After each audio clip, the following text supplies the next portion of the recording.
y en Instagram, @Ecuni.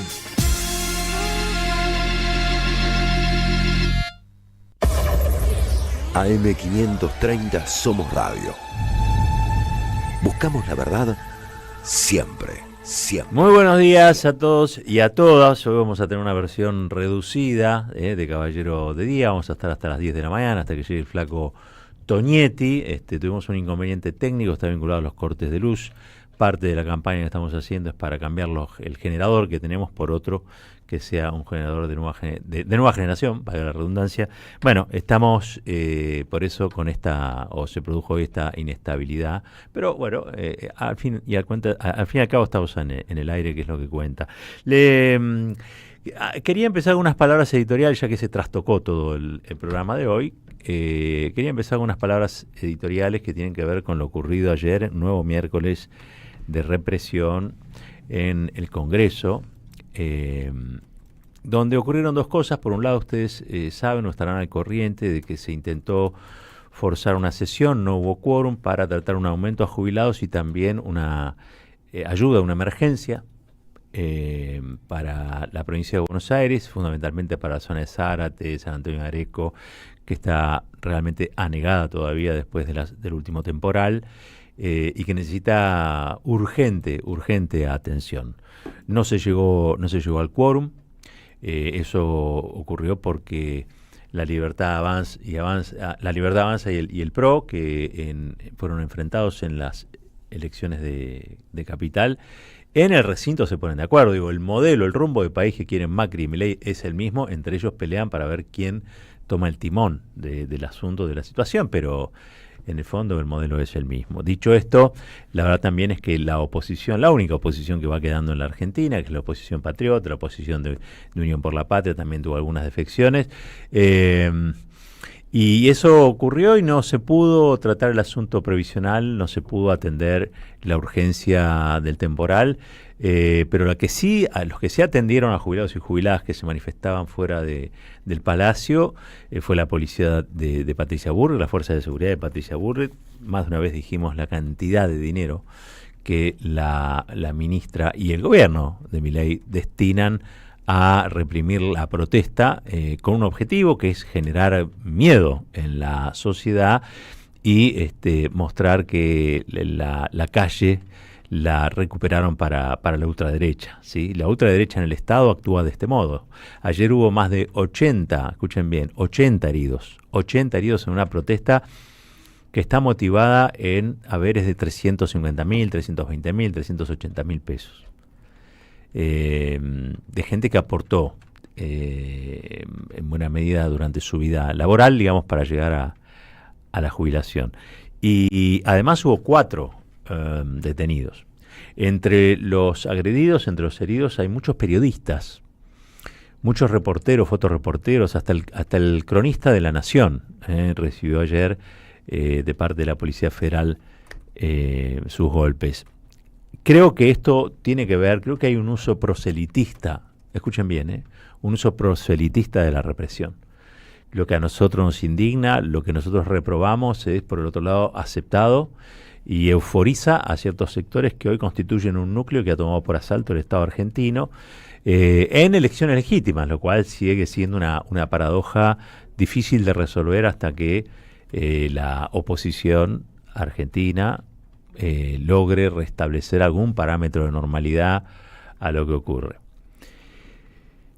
Me llamó la atención este contexto y quería decirlo, que la comunicación, la aviesa comunicación que sostiene al gobierno de Javier Gerardo Milei y el rumbo de estas políticas, habló de enfrentamientos, no habla de represión. En la historia argentina, a los hijos de las madres, a nuestros queridos compañeros, compañeras detenidos, desaparecidos, en muchos casos también los asesinaron del mismo modo, en base a enfrentamientos, cuando todos sabemos, la historia ha demostrado, la justicia ha condenado, fueron fusilamientos. Pero hubo un momento en que los medios de comunicación llamaban a esos fusilamientos hechos en plena madrugada, con balazos en la nuca, con gente maniatada, vendada, los llamaban enfrentamientos. Al fusilamiento lo llamaban enfrentamiento. Los medios de comunicación hoy dicen exactamente lo mismo. A la represión salvaje, al poder represivo del Estado descargado contra cuerpos de 70 u 80 años, se los llama enfrentamientos, ¿sí? Y creo que el uso proselitista es el que ha elegido también como blanco a reporteros y periodistas. ¿Por qué? Porque pareciera que ya está anestesiada la sociedad sabiendo que los portadores de años, los adultos mayores que allí se manifiestan, son golpeables, pero creo que también están esperando la reacción corporativa de periodistas, de fotógrafos, nacionales e internacionales, es decir, están buscando esa repercusión en el castigo que le propinan estas fuerzas de seguridad a los periodistas, a las periodistas, a los fotógrafos y fotógrafas. Me parece que han descubierto una parte, un inconsciente oscuro de la sociedad argentina que desgraciadamente se alimenta de este tipo de escenas, se alimenta de esta represión y este dominio sobre los bajos instintos de un porcentaje, si bien reducido, pero consistente y galvanizado, están produciendo mucho sufrimiento, ¿no?, en la sociedad argentina.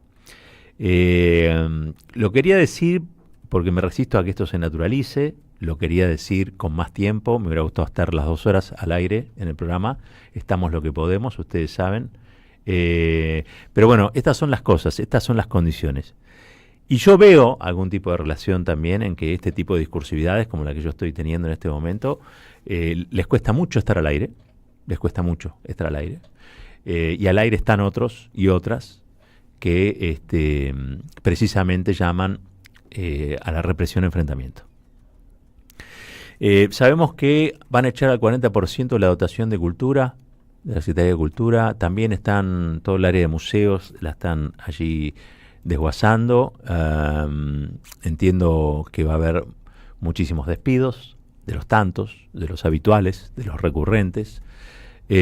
Sabemos también que pese a todo esto y lo que está ocurriendo, por ejemplo, en Tierra del Fuego, aquellos que debieran dar la talla para resistir, y me refiero a cierta dirigencia sindical, por ejemplo, la está dando en sus nombres habituales y la está negando en otros que deberían poner, me parece a mí, algún tipo de límite a este estado de zozobra general. Bueno, dicho esto, quiero saludar, como todos los días, porque ella se lo merece, pues es una gloria de la radio argentina, porque estuvo acá desde temprano como corresponde, y aquí estuvimos en el medio de la oscuridad tratando de llegar al aire como esas tortugas que tratan de llegar al mar, ¿no? Y que tienen que atravesar a las gaviotas, a todos los depredadores, y finalmente llegan al agua. Bueno, quiero saludar a esta gloria de la radio argentina, que ahora la está rompiendo en el streaming. Se llama Florencia Ibáñez, querida compañera. Muy buen día. ¿Cómo estás? Querido Roberto, bien, encantada.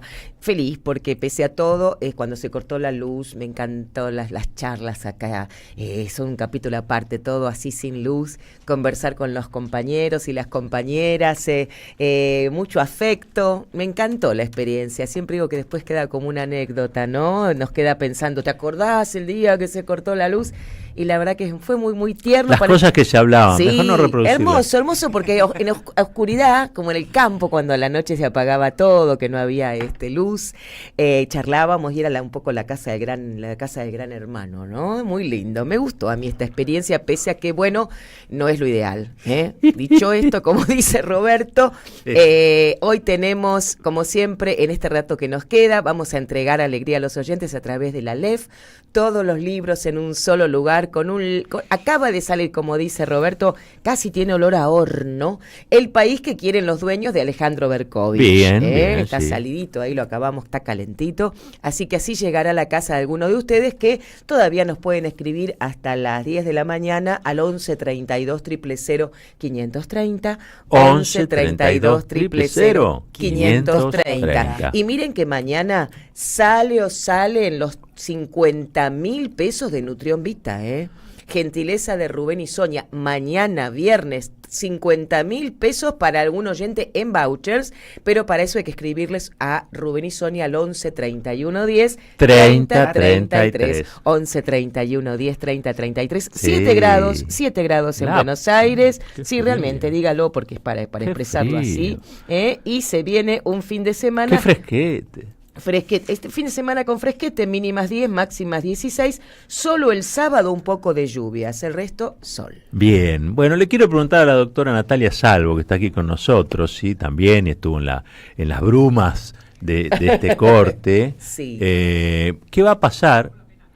¿Qué va a pasar con el derecho a huelga, o qué pretende el gobierno con el derecho a huelga? En un ratito, porque recién estaba hablando de la sesión de ayer. Motores. Vamos prendiendo motores de a poquito. En la sesión de ayer, ¿qué pasó? Era una sesión prevista para tratar un aumento a jubilados, también una emergencia, una ayuda especial a la provincia de Buenos Aires. Bueno, se frustró. Está al otro lado de la línea Paula Penaca, de Unión por la Patria, diputada ella, para contarnos qué fue lo que ocurrió, por qué se frustró esta posibilidad. Paula, ¿qué tal? Buen día. Roberto Caballero te saluda aquí desde la 530. ¿Cómo estás? Hola, buenos días Roberto y a toda la audiencia. Qué bueno que pudieron recuperar el funcionamiento para informarnos como todas las mañanas. Sí, de a poquito la vamos restableciendo toda. Bueno, contanos un poco, ¿qué es lo que sucedió? Mucha gente dijo, che, esto tiene que salir o salir, porque eran dos temas realmente muy convocantes, incluso hasta había trascendido que la gente de Mauricio Macri, que la gente del PRO iba a dar quórum, sobre todo después del resultado en Capital, y sin embargo se frustró. ¿Qué pasó? Bueno, lo que pasó es que el gobierno nacional, a través del presidente de la Cámara y de otros operadores, estuvo condicionando y apretando a gobernadores y diferentes sectores políticos para que no dieran quórum. Y han sido efectivos en eso. Y yo quiero agregar, Roberto, que el problema de esto es que es en contra de la ciudadanía, que la sesión de ayer no haya podido llevarse adelante, es en contra particularmente de jubilados y jubiladas y por supuesto de todos los afectados por el temporal en la provincia de Buenos Aires. Y creo que lo que tiene que primar es alguna conciencia en quienes representamos al pueblo de que estos apretes de último momento del gobierno hoy pueden ser efectivos, pero mañana lo que va a ser efectivo es la reacción de la sociedad frente a esta forma de obstruir el funcionamiento del Congreso, ¿no? Porque en el Congreso se iban a discutir cosas que eran a favor de estos sectores de la población. Vos pensás, Roberto, que hoy un jubilado cobra 360.000 pesos con el bono incluido, el bono de 70.000 pesos que el gobierno dejó paralizado y no lo aumentó nunca más. Y obviamente eso no alcanza para vivir. Los vemos miércoles tras miércoles en la puerta del Congreso y los que no se movilizan, igual la verdad es que no están pasándola bien. Entonces creo que ahí tiene que estar la prioridad de quienes nos sentamos en las bancas para representar a la sociedad, ¿no? Claro, bueno, es evidente también que la respuesta que han tenido estos jubilados que protestan, estas jubilados, una vez más, ha sido la represión, ¿no? Y que ha sido también muy, muy violenta. Han vuelto, no sé si tiene que ver con el resultado electoral del domingo o qué, pero ha recrudecido el descontrol de la fuerza de seguridad. Muchos heridos, creo que 4 detenidos, pero muchos heridos, que es como la contracara de lo que pasó en el recinto, ¿no? Sí, yo creo que esa es la política más continua que tiene este gobierno, ¿no? La de reprimir, la de cercenar la posibilidad de la protesta. Bueno, ustedes comentaban recién también esta reglamentación del derecho a huelga, por ponerle algún nombre, que por supuesto va a limitar la posibilidad que tienen los trabajadores y las trabajadoras organizados en expresar su descontento. Un gobierno que además el único precio de la economía que controla es el de las paritarias y lo deja trabado en un 1%. Y me parece que también esto de la represión continua en la puerta del Congreso tapa un poco cuáles serían las cosas que podrían mejorarse si adentro el Congreso funcionara, ¿no? Porque estamos todos hablando de la represión, que por supuesto es importantísima, porque además ayer estuvo direccionada, como tantas otras veces, no solo a jubilados y jubiladas, sino también a quienes registran y visibilizan la crueldad y la brutalidad, porque siempre es contra el periodismo. Ayer sucedió nuevamente eso en la puerta del Congreso. Pero además de eso, que es importantísimo, hay que poder pensar qué es lo que podríamos mejorar si el Congreso funcionara. Claro. Yo creo que este gobierno tiene ese objetivo también, ¿no? Analizar la política un poco, creo que sucede también, porque quienes tenemos que cumplir el rol dentro del Congreso, no respondemos a los intereses de las mayorías, porque si no, no podría existir esa banalización. Ayer nosotros queríamos y habíamos trabajado muchísimo con otros sectores, no solo desde nuestro bloque, para permitir un aumento del 18,1% actualizando el bono, que quedaría en 115.000. Yo quiero decir algo, ¿no? Porque ahí empieza esta idea de los degenerados fiscales. Esto, por supuesto que tiene que ver con que nuestros jubilados y jubilados vivan mejor, pero además representa solo un 0,2% del PBI.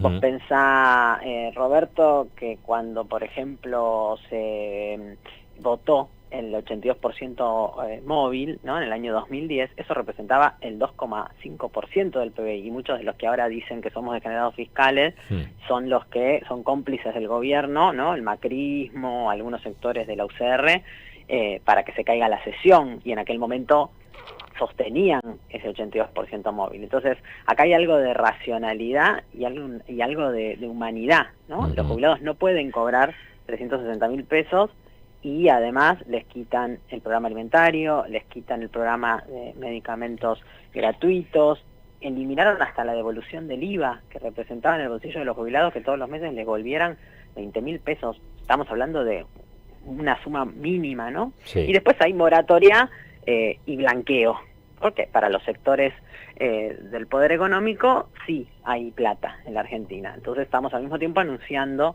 o intentando el gobierno anunciar un nuevo blanqueo. Esa es la situación que hoy vivimos y que creo que tenemos que poder expresar dentro del recinto. Te llevo a otro tema, que esto, a ver, en Capital se adelantaron las elecciones, también se van a adelantar en Provincia de Buenos Aires, digamos, y va a haber elecciones finalmente. Es un año parlamentario, es un año de elecciones de medio término, va a haber una nueva composición en la Cámara, digamos. La candidatura de Cristina, primero preguntarte si esta ya está confirmada, si ella lo va a anunciar, dónde sería. Lo que me llamó la atención es que aparecen por allí algunos que empezaron a cuestionar la candidatura porque no quieren que Cristina o se presente en tal lugar o prefieren que lo haga en otro lugar. Pero antes no sé si se animaban a decirlo, y ahora he captado por ahí en alguna entrevista que esa idea aparece. ¿Qué reflexión te merece eso? Bueno, lo primero que digo es que me parece que siempre es una buena noticia que Cristina esté en una lista, sea en la que fuera. Pero ¿por qué digo esto? Porque definitivamente su apellido en un lugar de representación siempre ha significado mejoras para la mayoría populares, ¿no? Y eso me parece que no lo puede borrar nadie, ni quienes hoy discuten su nombre en función de algún interés particular, coyuntural, o alguna discusión muy chiquita, ¿no? Que supone, en relación al proceso histórico, definir una lista. Es una discusión muy chiquita, pero me parece que eso va a estar siempre presente en las mayorías populares. Por eso creo que quienes no gobiernan a favor de las mayorías populares persiguen a Cristina, intentan proscribirla, e incluso llevan a límites como el intento de asesinato generado por la cantidad de violencia que se suele construir en torno de ella. Eso en primer término. Después entiendo que Cristina va a ser candidata, que va a tener algún rol, no lo ha anunciado ella, pero bueno, dirigentes muy importantes de la provincia de Buenos Aires. Yo soy del distrito de la Capital Federal, pero la he escuchado a Teresa García confirmar su candidatura. Me parece que está muy bien y que nos muestra además que Cristina tiene la voluntad de ir a dar la pelea central, que es contra Milei. Aunque algunos entiendan que la pelea es contra ella o es en función de estas discusiones más chiquitas, ella está dispuesta a ser candidata donde sea necesario para dar esa pelea central, que es contra Milei, y que me parece que la elección de la Ciudad de Buenos Aires también nos deja un escenario para analizar en relación a eso, ¿no? Claramente, en la disputa de poder dentro de la derecha, la Libertad Avanza va ganando posiciones contra el macrismo, y cuando hace ese movimiento también se fortalece. Entonces, me parece que es importantísimo que la centralidad de la discusión de la provincia de Buenos Aires esté dada en esa discusión contra Milei. Y me parece que Cristina es la principal opositora, ¿no? Quien sectores enormes de la sociedad identifican por sus posiciones, por su capacidad de plantear no solo críticas, sino ideas alternativas al gobierno de Milei, que es ella quien puede dar esa pelea con mayor fortaleza. Sola no, nadie puede en este contexto de la Argentina además suponer que no necesita juntarse con otros, pero sí con una centralidad muy grande, ¿no? Uh-huh. Entonces, bueno, la verdad que me preguntás qué pienso que es una muy buena noticia que Cristina todavía hoy, después de haber dado tanto, siga tomando la decisión y teniendo la entereza de salir a la cancha, de poner el cuerpo con las consecuencias que le trae a ella poner el cuerpo, ¿no? Porque después el poder económico, la mafia judicial, los grandes medios de comunicación la persiguen y la intentan proscribir, pero que tenga la decisión de hacerlo. Uh-huh. Y me parece que eso tiene que ser parte del análisis y del debate. Y después, déjame sumarte algo, ¿no? Yo creo que nosotros tenemos que poder fidelizar nuestra identidad política, que si logramos hacer eso, vamos a ser más representativos y más representativas, que hay que correr un poco los discursos de algunos dirigentes políticos de lo que les van marcando las encuestadoras, porque hay un dato que se viene repitiendo y que también fue así en la Ciudad de Buenos Aires, que es la baja de la participación política. Sí. Uh-huh.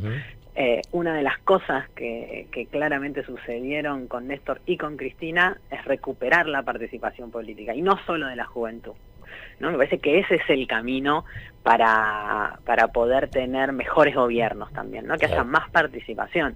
Entonces, ahí hay algo que tenemos que poder repensar y replantearnos, ¿no? Si cuando hablamos no decimos nada, si no transmitimos ideas, si no somos claros, si estamos muy pendientes de la imagen y poco pendientes del contenido, me parece que vamos perdiendo capacidad de representar, y bueno, y la gente se va cansando, ¿no? Y entonces, si la gente no asume ese derecho a la participación política, a la expresión política, a la organización, esos lugares los ocupan los poderes económicos, que lamentablemente representan a un sector muy pequeño de la ciudadanía. Uh-huh. Paula, te quiero agradecer estos minutitos aquí en la 530, te mando un fuerte abrazo. Muchas gracias a ustedes, que tengan buen día. Muchas gracias. Paula Penaca, diputada Unión por la Patria. En épocas donde se premia el individualismo, defendemos lo colectivo. Nos encontramos todas las mañanas en Caballero de Día, un programa con opinión, análisis e información. AM530, la radio de las Madres de Plaza de Mayo. Construimos comunidad. Buscamos la verdad. Siempre. Deja tu mensaje en nuestra línea de oyentes de WhatsApp. 11 3200 0530. Somos Radio AM530. En Pilar contamos con Mimuni, nuestra herramienta digital de atención ciudadana para solicitar turnos, realizar trámites y gestionar reclamos de manera ágil y cercana. Descárgate la app o chatea con nosotros por WhatsApp a través de 11 52 38 68 64, las 24 horas del día. También podés acercarte a cualquiera de nuestros puntos Muni de lunes a viernes de 8 a 18 horas y los sábados de 9 a 15 horas. En Pilar seguimos acercando el Estado a todos y todas las pilarenses. Pilar presente con futuro. Materia Pendiente, un libro de Hernando Val sobre el trabajo municipal y los servicios públicos de calidad en la Argentina. Materia Pendiente, de Hernando Val. Conseguilo en librerías y en edicionessicus.com.ar. Ediciones Sicus. Libros para una cultura de la integración. En 2025 venía a los talleres de Lecuni.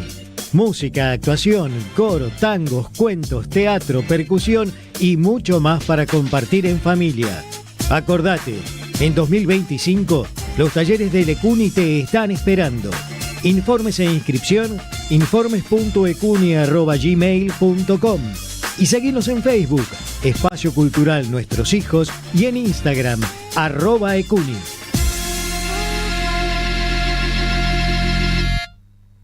Seguí a la Cámara de Diputados de la Provincia de Buenos Aires a través de sus redes sociales y entérate de todas las actividades legislativas en Instagram y Facebook como @diputadosBA y en Twitter como HCDiputadosBA.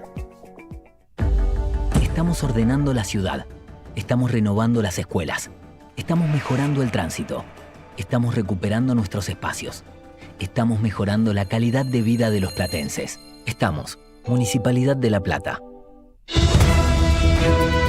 AM530 Somos Radio. Buscamos la verdad siempre. Caballero de Día. En AM530. Construimos comunidad. Buscamos la verdad siempre. 38 minutos pasaron de las 9 de la mañana y la pregunta para la doctora Salvo es: ¿qué va a pasar con el derecho de huelga? ¿Es verdad que el gobierno ha eliminado el derecho de huelga, Salvo? Sí, virtualmente sí, pero es algo que venimos anticipando en tu programa, Roberto. Ajá. La embestida con el discurso antisindical que se vino pavimentando desde el gobierno de Mauricio Macri tiene estos efectos. Primero, que la sociedad acepte pasivamente, y no es una culpabilización a la sociedad, que es más nocivo una organización gremial o un representante sindical no representativo que Toto Caputo, por ejemplo.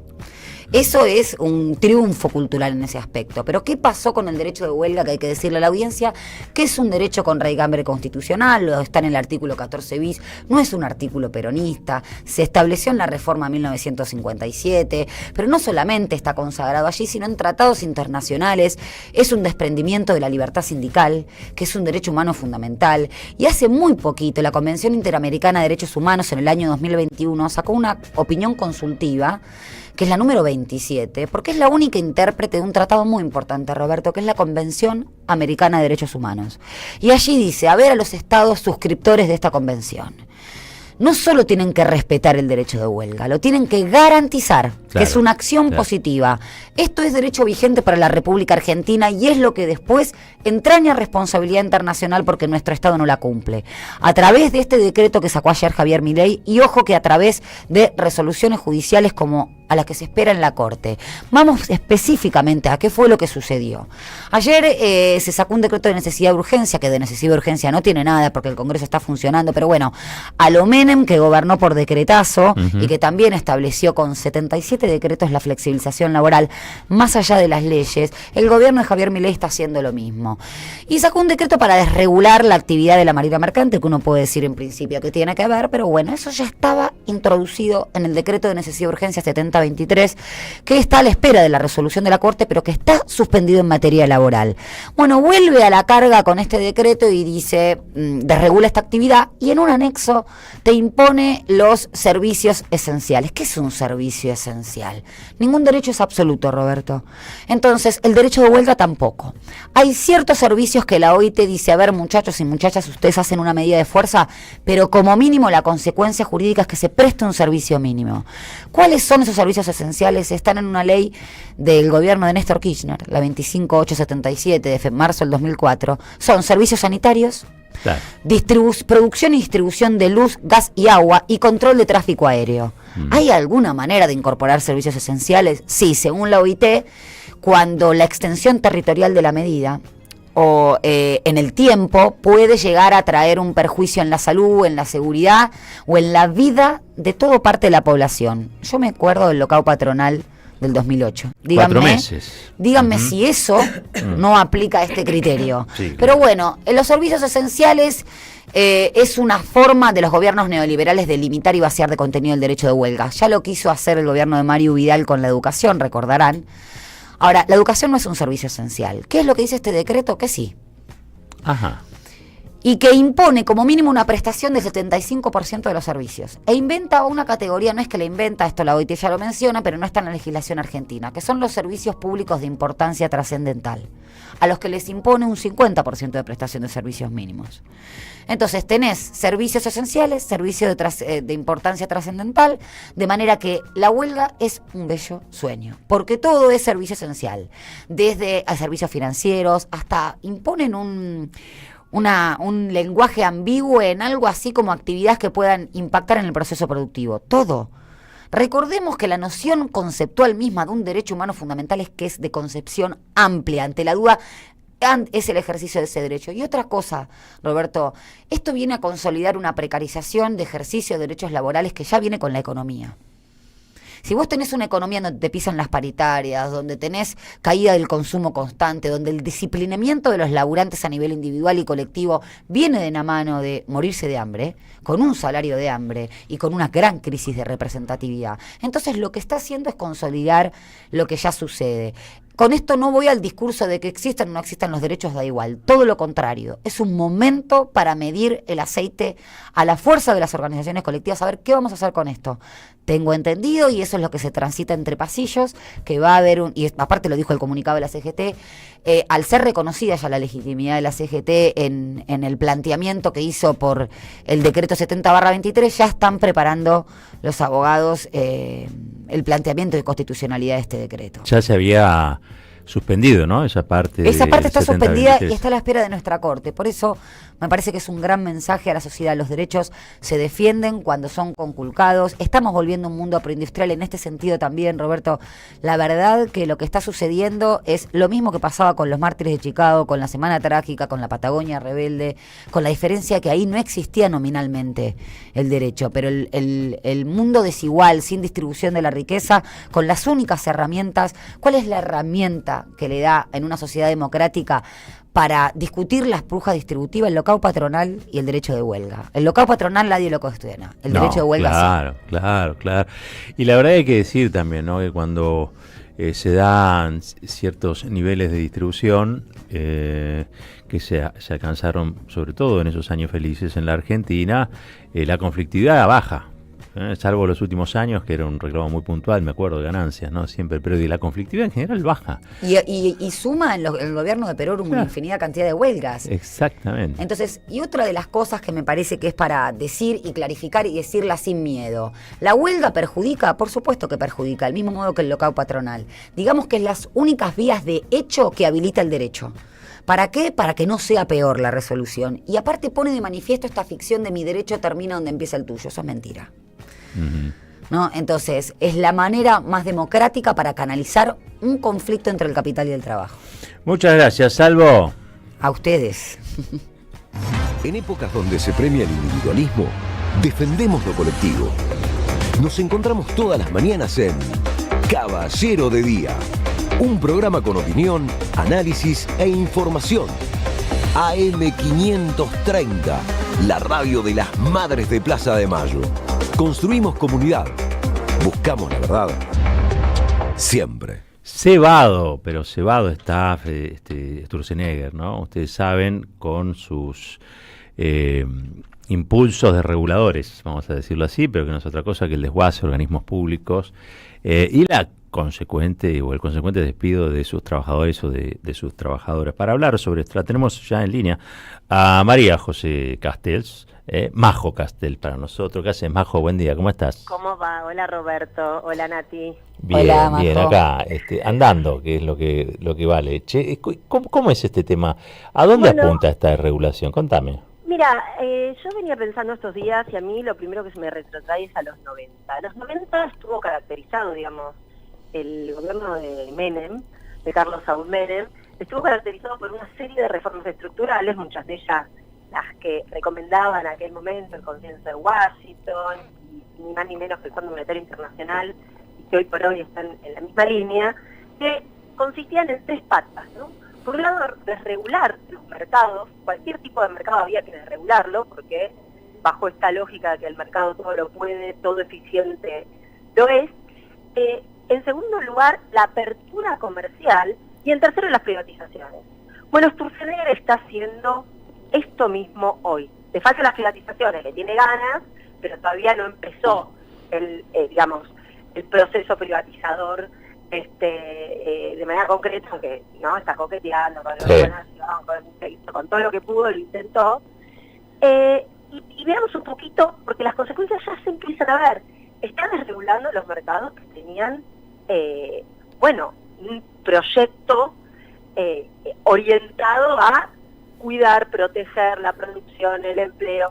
Creo que en esa misma línea también van los decretos, como el que acaba de contar, el que acaban de hablar con Nati, pero lo que a mí más me preocupa es que hace 2 días recibimos el INDEC publicó los datos de comercio exterior. En el último año aumentaron las importaciones 37%. ¿Esto qué es? Esto es el resultado de la apertura comercial indiscriminada, es el resultado de la quita de aranceles, ¿no? Aranceles que la contracara de eso es la destrucción de los puestos de trabajo. Lo estamos viviendo en Tierra del Fuego de manera cruenta, pero también pasó con lo que anunció con los bienes de capital. Se le saca el arancel del 27% de bienes de capital que la Argentina produce. Produce, alguien puede decir, bueno, produce porque tiene protección. No, claro, por supuesto. Como cualquier país del mundo, protege su industria y establece, en todo caso, lo que hay que discutir, a quién protege más, proteges a este, proteges a tal otro, incentivo a aquel porque tiene alguna ventaja y ese que no la veo ni cuadrada, lo suelto más. Lo cierto es que la misma política, insisto, estas reformas estructurales que está llevando a cabo Sturzenegger de manera, además, apuradísima, a lo todo, ¿no? Porque de hecho dijo que no iba a extender las facultades, no, digamos, delegadas, porque piensa seguir en esta línea, dio como resultado este cambio en el comercio internacional muy fuerte, que es un aumento de las importaciones. Lo digo de otra manera. Para que se den una idea, en todo 2024, Argentina tuvo un saldo comercial de 18.300 millones de dólares. Los primeros meses hasta abril del año pasado, ese saldo comercial, el saldo comercial de abril del año pasado, perdón, era de 1.600 millones. Abril de este año fue solo de 200 millones de dólares. ¿Qué quiero decir con esto? Las importaciones crecen enormemente, las exportaciones se quedan quietas, están estables, porque digamos, Argentina lo que exporta por un lado depende del mundo, pero además de lo que produce la Argentina en buena medida, que tiene un límite, más o menos una frontera de producción establecida, y esto está recrudeciendo porque entonces cada vez van a faltar más dólares en la economía. O sea, no solo va a faltar dólares a este ritmo para pagar la deuda, para que se fugue plata al exterior en este circuito del famoso carry trade, sino que ahora también vamos a tener que juntar dólares y necesitar dólares para cubrir el desbalance comercial, producto de ¿qué? De las políticas aperturistas y desreguladoras que lleva a cabo Sturzenegger. Majo, brillante, muchas gracias. Che, bueno, a ver, estamos, me parece, en una situación en la que se está reformateando rápidamente también cierta matriz que parecía, o en algún momento parecía, que no iba a ser tocada. Quiero decir, que volver exactamente a esos 90, siempre todo el mundo iba a rechazarlo, ¿no? Digo, me parece que estamos nuevamente haciendo una reversión muy dramática. Pareciera como que la memoria social, yo no sé si es por una cuestión generacional, por el efecto de la inflación, que evidentemente es muy disciplinador para la sociedad, ¿no? Digo, esto de terminar un año con 211% de inflación anual es muy disciplinador, no la hiper, ¿no? Del 89, pero digamos, es un efecto que evidentemente tiene, pero es de muy corto plazo, porque acordémonos lo que pasó en los 90, ¿no? Fue la década en la que la contracara social de estas políticas, de estas reformas estructurales, aperturistas, desreguladoras, privatizadoras, fue las tasas de desocupación del 20%. Y más, digo, no es menor. No, claro. Es de los dos dígitos, cuando aparecen los dos dígitos en la desocupación, la pobreza, Cutralcó. Yo me acordaba de vos hablando la semana pasada, ayer mientras miraba la noche en Tierra del Fuego, ¿no? Que hicieron una suerte de Pernonte, Campo, digamos, en protesta del levantamiento de los aranceles, que desprotege a todo, porque además los verdaderos afectados son los laburantes, digámoslo. Es decir, yo no sé si habría que discutir el régimen de Tierra del Fuego, digamos, podemos discutir un montón, pero de un día para el otro, sacar los aranceles para que los celulares con suerte bajen 10% el precio y que en el camino se queden 10.000 familias en la calle, bueno, hay que tener muy poca humanidad y muy poco de saber cómo se construye el empleo, porque Sturzenegger dice, no tengáis problema, no hay problema con eso, porque entonces a la gente le va a sobrar más plata, como va a destinar menos a los productos de electrónica, como a los celulares, le va a sobrar más plata y con esa plata va a comprar otras cosas No, bueno, claro, pero por Claro. ahí el que ahorra en celular está en Córdoba y el que se quedó sin laburo está en Río Grande con su familia, sus hijas, ¿no? Digo, no es fácil. Hay mucha crueldad detrás de esto y además la certeza de que el fracaso está a la vuelta de la esquina, no nos olvidemos. Esas son señales de alerta que ya las conocemos. Gracias, Majo. Abrazo grande para todos. Majo Castelé, nuestra economista de cabecera. En épocas donde se premia el individualismo, defendemos lo colectivo. Nos encontramos todas las mañanas en Caballero de Día, un programa con opinión, análisis e información. AM530, la radio de las madres de Plaza de Mayo. Construimos comunidad. Buscamos la verdad. Siempre. Me quedé pensando lo que decía Majo sobre el caso de Tierra del Fuego, ¿no? Porque un país es una suma de decisiones, ¿no? Es una suma de decisiones políticas que muchas veces tienen traducción jurídica, ¿no? Digo que es una especie de ingeniería que hace que un montón de gente se sienta parte de un proyecto. Eso es lo que habitualmente llamamos nación. ¿Qué es una nación? Bueno, un conjunto de personas que consideran que tienen un proyecto común, además de un territorio.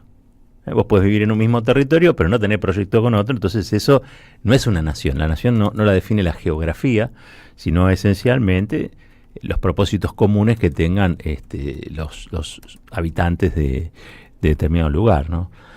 Entonces digo, teniendo todo para ser un gran país, Argentina, ¿no? Porque teniendo todo para ser un gran país, nos está faltando quien conduzca ese proyecto.